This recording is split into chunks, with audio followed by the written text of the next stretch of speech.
الانتقال من العسكرة إلى التسويات السياسية هذا أمر اعتمد على التفاوض أولا مع الدولة والمشاركة أو السعي للمشاركة في بناء هذه الدولة.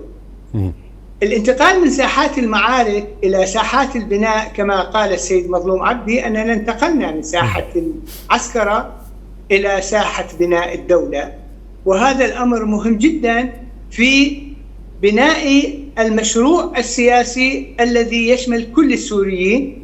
والأمر يحتاج إلى ضريبة للجميع ومن الجميع هي التنازلات. التنازلات لا تعني خسارة، كما أن يعني الموضوع في الاندماج ليس انهزام أحد الطرفين.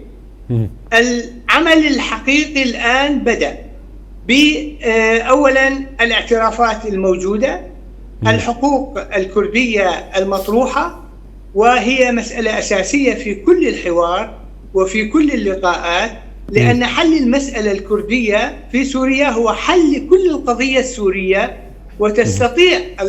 يستطيع الأخوة الأكراد أن يتفاعلوا ويكونوا أساسا لمرحلة جديدة، لأن الدولة الناشئة الآن هي دولة ليس لديها، أو المجموعة المستمرة الآن في مشروع الدولة والتي انتقل إليها الحكم ليس لديها لا خبرة سياسية ولا خبرة إدارية ولا خبرة ومعرفة اقتصادية، بينما في شمال وشرق سوريا سابقا كان هناك تجربة مدتها 10 سنوات اعتمدت على يعني مسير معين وهادف، وأيضا تستفيد من الأخطاء التي ارتكبتها، ويمكن أن يكون بالتفاهم مع الدولة الناشئة الآن الوصول إلى تفاهمات. أريد أن أطرح قضية مهمة جدا. نعم تفضل. الأخوة الكرد هم فعاليات مدنية حقيقية، ليست متأثرة